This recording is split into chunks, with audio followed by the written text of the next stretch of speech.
하나님의 말씀은 우리 이사야 61장 1절에서 3절 말씀까지입니다. 주 여호와의 영이 내게 내리셨으니 이는 여호와께서 내게 기름을 부으사 가난한 자에게 아름다운 소식을 전하게 하려 하심이라. 나를 보내사 마음이 상한 자를 고치며 포로된 자에게 자유를 갇힌 자에게 노임을 선포하며 여호와의 은혜의 해와 우리 하나님의 보복의 날을 선포하여 모든 슬픈 자를 위로하되 무릇 시온에서 슬퍼하는 자에게 화관을 주어 그 죄를 대신하며 기쁨의 기름으로 그 슬픔을 대신하며 찬송의 옷으로 그 근심을 대신하시고 그들의 의의 나무 곧 여호와께서 심으신 그 영광을 나타낼 자라 일컬음을 받게 하려 하심이라. 아멘. 오늘 시간부터 우리의 감정, 특히 상한 감정, 마음에 대해서 좀 설교하고자 합니다. 왜 제가 이 감정에 대해서 설교하고자 하는가 하면, 감정 조절이 안 되면 우리의 믿음, 우리의 신앙이 한순간에 무너져 버리는 경험을 하게 됩니다. 제가 이번 주에 정서적으로 건강한 영성이라는 책을 보게 되었는데요. 그 책 제목이 눈에 들어왔습니다. 건강한 영성, 신앙을 가진 사람이 어떤 사람일까? 그것은 정서적으로, 물론 감정과 정서가 약간 틀리지만, 이 감정적으로 건강한 사람이 건강한 영성을 가진 사람입니다. 아무리 신앙이 좋고 또 성경을 많이 알아도 우리 이 정서가 감정이 메마르면 그 감정이 조절이 안 되면 우리의 신앙뿐만 아니라 우리의 삶에 많은 문제를 야기합니다. 실제로 우리 삶을 한번 들여다보면 신앙과 감정이 따로 놀 때가 많습니다. 신앙은 신앙이고 감정은 감정이고 이게 서로 통합되지 못합니다. 에, 제가 아시는 분도 참 신앙이 좋지만 에, 과거에 받은 상처 때문에 그게 신앙의 발목을 잡기도 합니다. 아, 그래서 어떤 학자는 감정은 마음에 어떤 상처가 있는지를 알려주는 경보 장치와 같다고도 말합니다. 그래서 제가 몇 주 동안 이 감정에 대해, 특별히 상한 감정에 대해서 살펴볼 텐데, 저와 여러분이 혹시 우리의 건강하지 못한 감정들이 있다면 그것을 하나님 앞에 내려놓고 정서적으로 건강한 영성의 사람들이 되시기를 바랍니다. 우리가 먼저 감정의 사전적 정의를 살펴봅니다. 우선 감정이라는 뜻은 영어로는 emotion입니다. 이게 라틴어로 에모웨레인데 그 뜻이 밖으로 움직이다, 밖으로 이동시키다 라는 의미입니다. 이 감정이라고 하는 개념만 알아도 여러분이 감정 조절에 많은 도움이 됩니다. 예를 성경에서 살펴보겠습니다. 잠언 15장 13절 말씀입니다. 마음의 즐거움은 얼굴을 빛나게 하여도 마음의 근심은 심령을 상하게 하느니라. 여러분, 어떻게 마음이 움직이고 이동합니까? 마음의 즐거움은 얼굴을 빛나게 하는 쪽으로 이동합니다. 반면에 마음의 근심은 어디로 이동합니까? 심령, 우리 영혼을 상하게 하는 쪽으로 이동합니다. 잠언 17장 22절도 마찬가지입니다. 마음의 즐거움은 양약이라도 심령의 근심은 뼈를 마르게 하느니라.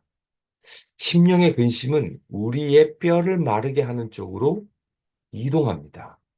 이게 감정이라고 하는 뜻입니다. 그래서 심령의 근심, 염려와 같은 부정적인 감정이 우리의 마음을 자꾸 안 좋은 방향으로 이동하도록 우리가 방치하면 안 됩니다. 심령의 근심이 우리의 마음을 어디로 이동하는가? 뼈를 마르게 합니다. 뼈를 마르게 한다는 말이 뭘까요? 영어를 보시면 우리의 내면 깊숙한 곳을 crush, 완전히 망가뜨리는 겁니다. 내면 깊숙한 곳까지 영향을 주어서 우리의 마음을 완전히 병들게 한다는 의미입니다. 그래서 여러분, 가뭄의 마른 땅을 보았죠? 물이 없어 쫙쫙 갈라지지 않습니까? 이 근심과 염려 같은 감정은 우리의 내면의 깊숙한 곳까지 파고들어서 황폐케 하고 병들게 합니다. 이런 감정의 이동 경로를 우리가 최소한 인지하고 있으셔야 합니다. 그래서 창세기 4장을 가 보시면 가인과 아벨의 이야기가 나옵니다. 형제인데 서로 하나님께 제사 드립니다. 그런데 하나님이 동생 아벨의 제사는 받고 형 가인의 제사는 받지 않습니다.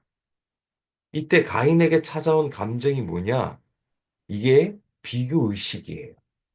그래서 이 비교 의식을 전문 용어로 가인 컴플렉스라고도 얘기합니다.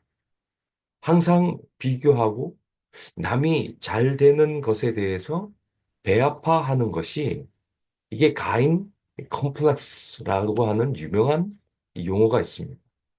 왜 하나님은 내 동생 아벨의 제사는 받으시고 나의 제사는 받지 않지? 가인의 마음에 이 비교 의식이 결국 어디로 이동합니까? 가인이 아벨을 죽이는 인류 최초 살인 사건으로 이동하게 되어 있습니다. 이게 감정이라고 하는 것입니다. 자, 그러면 이제 감정의 성격을 한번 살펴보는데요. 감정은 외부 자극에 대한 경보의 역할을 합니다. 경보기. 그래서 감정은 외부 자극에 대한 나의 반응입니다. 자, 그림을 보시면 외부 자극이 나의 마음에 들어오면 그 마음이 반응을 합니다. 그래서 엄밀히 말하면 감정은 마치 럭비공과 같습니다. 어디로 어떻게 튈지 모릅니다. 그래서 가인은 감정이 어디로 튀어갑니까? 극단적으로 사람을 죽인 데까지 튀어가는 겁니다. 그래서 나중에 하나님이 가인을 찾아와서 뭐라고 말하냐? 창세기 4장 7절 하반절을 보시면 너는 죄를 다스릴지니라. 저는 이것을 보면서 우리의 감정을 다스릴지니라로 해석이 됩니다. 감정 조절이 안 되어서 자신의 혈육인 동생 아벨까지 죽이는 데까지 튀어간 것입니다. 그래서 우리의 이런 감정이 나쁜 방향으로 이동되지 않기 위해 어떻게 반응해야 할까요? 이 감정을 잘 반응한 대표적인 사람을 여러분들에게 소개할 텐데, 이 사람이 어떻게 감정에 반응했는지를 보면 우리가 어떻게 감정을 다스릴지 알 수 있습니다. 그 주인공이 바로 다윗입니다. 제가 자주 이 부분에 대해서 언급했습니다만, 다윗이 시편 109편 말씀을 보십시오. 1절에서 10절까지 제가 현대인의 성경으로 소개합니다. 내 찬송의 하나님이여 잠잠하지 마소서. 악한 자들이 나를 헛들고 나에 대하여 거짓말을 하며 이유 없이 나를 미워하고 공격합니다. 나는 그들을 사랑하고 그들을 위해 기도하는데도 그들은 나를 대적합니다. 그들의 선을 악으로 사랑을 증오로 갚고 있습니다. 악한 재판관을 택하여 내 원수를 재판하게 하시고 고소자를 그의 오른편에 서게 하소서. 그가 재판을 받을 때에 유죄 선고를 받게 하시고 그의 기도도 죄가 되게 하소서. 그의 사는 날을 짧게 하시며 그의 직분을 다른 사람이 갖게 하소서. 그의 자녀들은 고아가 되고 그의 아내는 과부가 되게 하시며 그 자녀들이 집 없이 떠돌아다니고 구걸하는 신세가 되게 하소서. 여러분, 이 시편 109편이 다윗의 탄원시인데 다윗이 어떻게 기도합니까?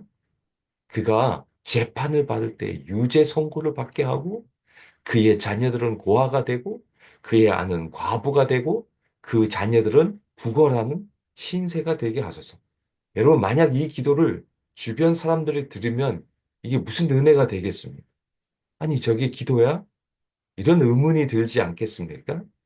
다윗은 기도로 자신의 감정을 하나님께 올려드린 것입니다. 자신의 억울한 감정, 자기는 기도하는데 계속 사람들이 힘들게 하는 거예요. 이 억울한 감정, 분노의 감정들을 다윗은 어디로 이동시킵니까? 기도로, 찬양으로 하나님께 이동시킵니다. 자신의 억울한 감정, 복수하고 싶은 감정들 솔직하게 하나님 앞에 나와서 토로하고 그것을 하나님께 기도로 올려드리는 것입니다. 여러분의 아내와 남편이 속상해 합니까? 어떻게 하시겠습니까? 기도하면서 하나님께 우리의 마음을, 어, 억울한 마음을, 분한 마음을 하나님께 다 토해 내십시오. 그리고 그 서운한 분노, 하나님의 앞에 그 모습들, 나의 그 모습들 그대로 표현해 내십시오. 그리고 나서 남편과 아내에 대해서는 아무런 일이 일어나지 않는 것처럼 대하십시오. 괜히 다른 데에서 화풀이 하지 마십시오. 그래서 다윗이 시편 51편 17절에 이렇게 말합니다.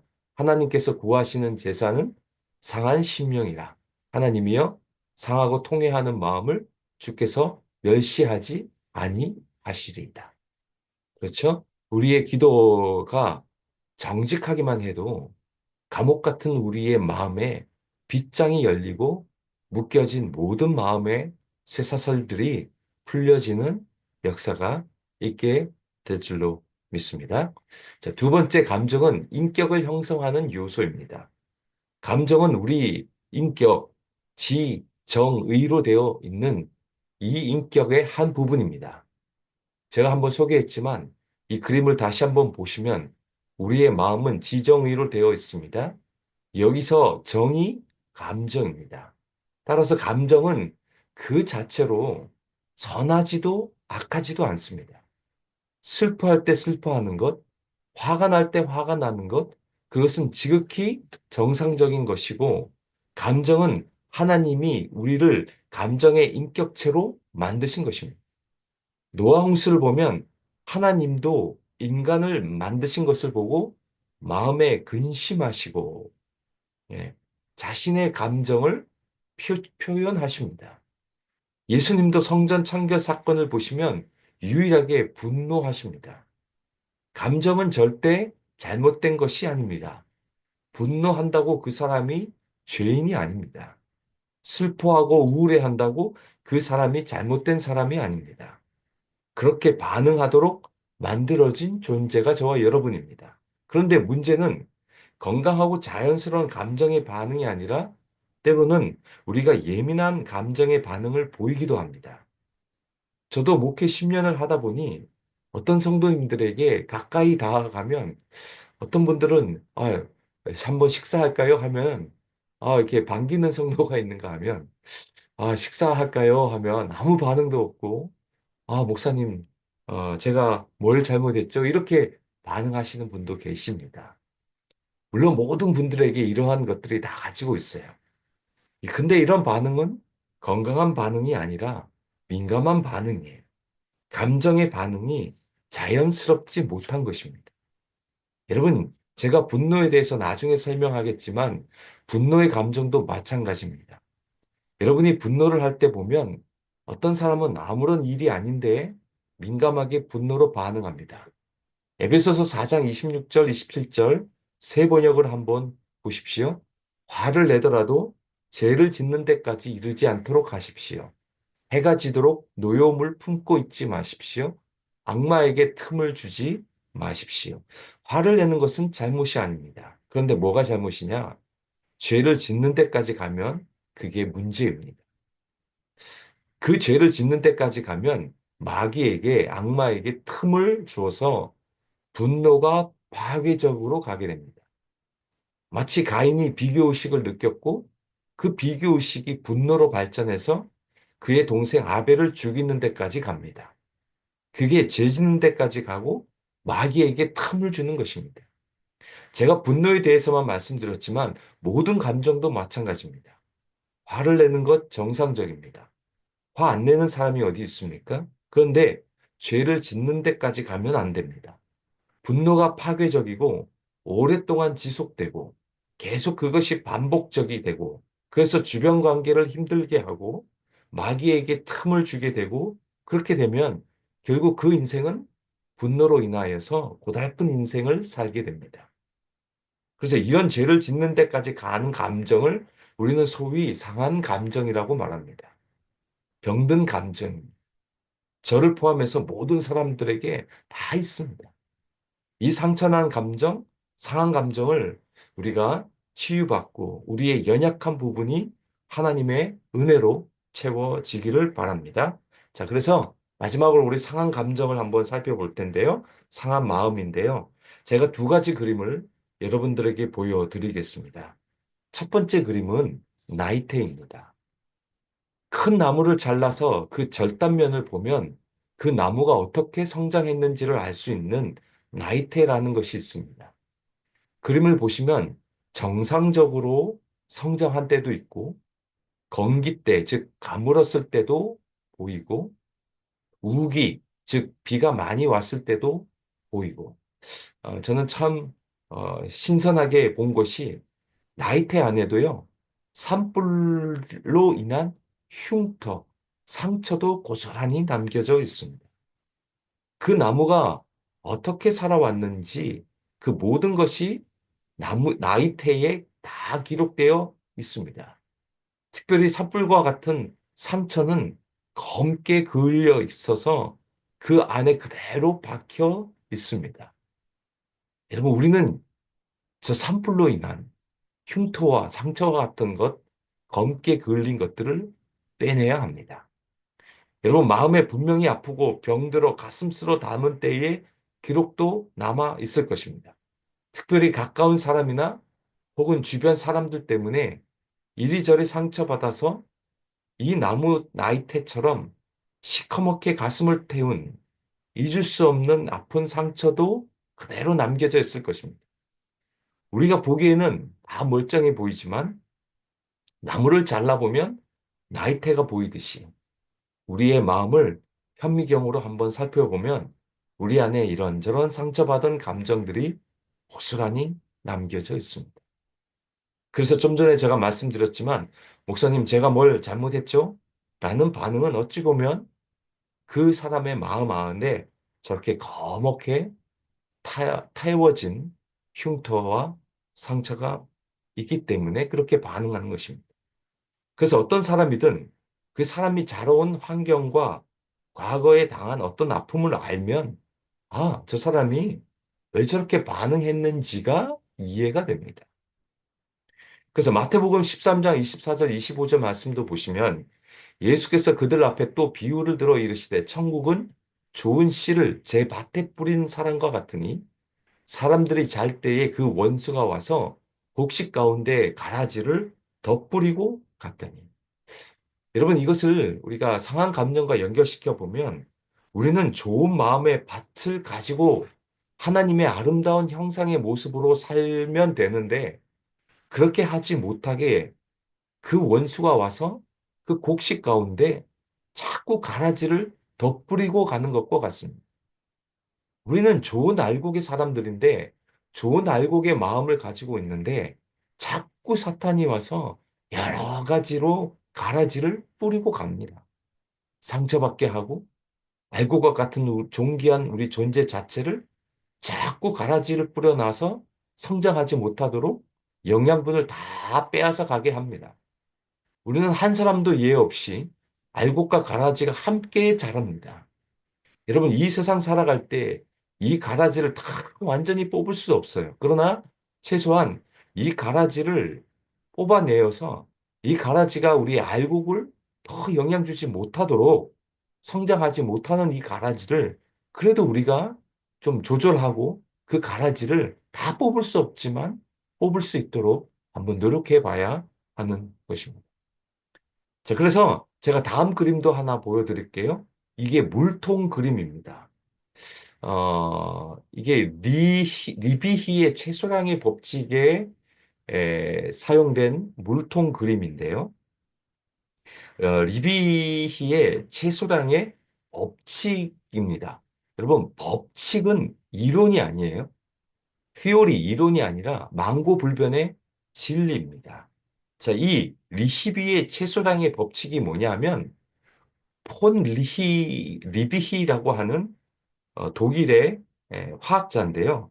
19세기 중반에 제안한 법칙으로 생물의 성장은 가장 부족한 최소량의 자원이나 요소에 의해 제한된다라는 것입니다. 이게 뭔 소리인지 모르시겠죠? 이 말이 뭐냐면 식물에게 필요한 여러 영양소가 있습니다. 가령 질소, 인, 칼륨 등이 필요한데 이 중에 하나라도 결핍되면 다른 영양 요소가 충분해도 전체 성장이 제한된다는 뜻입니다.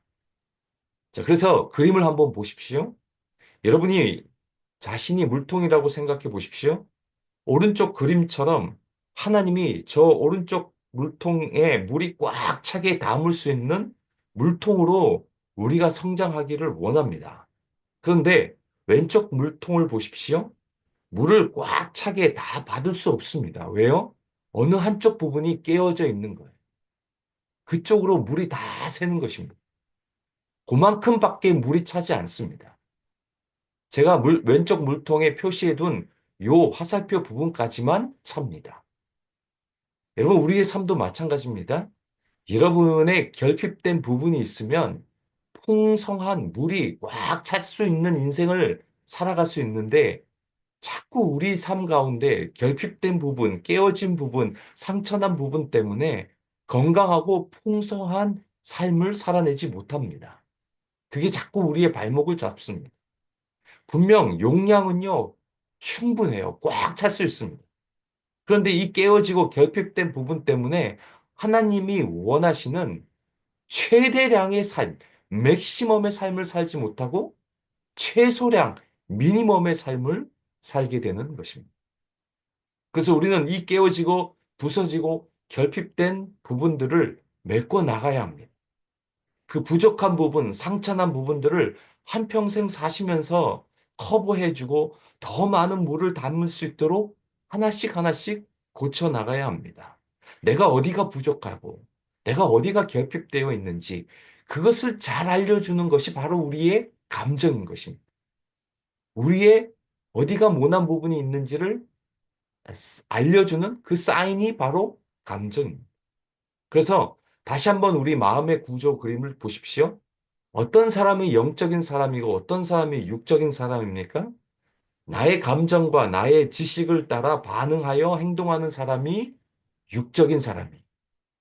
영적인 사람은 나의 감정과 내 지식, 내 경험을 누르고 나의 의지를 하나님의 말씀에 순복하려고 하는 사람이 영적인 사람입니다.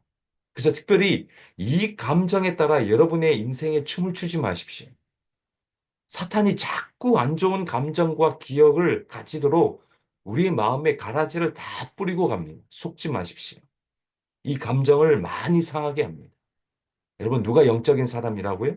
여러분이 어떤 감정을 가지고 있든지, 그것이 어떤 상함을 가지고 있든지 간에 그 내 감정과 내가 갖고 있는 그 경험들을 누르고 내 의지를 돌려서 하나님께 나아가셔야 합니다.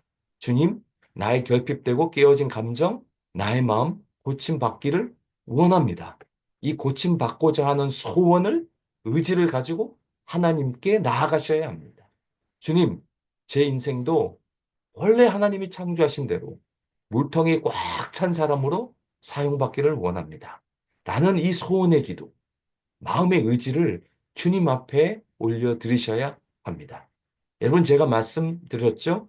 예수님의 문 밖에 서서 문을 두드릴 때 문을 열어주는 장본인은 누구라고요? 예수님이 아니라 우리 본인입니다. 예수님이 문을 부수고 절대 안 들어옵니다. 여러분이 여셔야 합니다. 마찬가지입니다. 주님, 나의 깨어진 부분, 물을 담지 못하는 그 결핍된 부분, 성령님, 우리를 치유하여 주옵시고 하나님의 손길로 다시 보강되고 고쳐지고 덮어지기를 원합니다.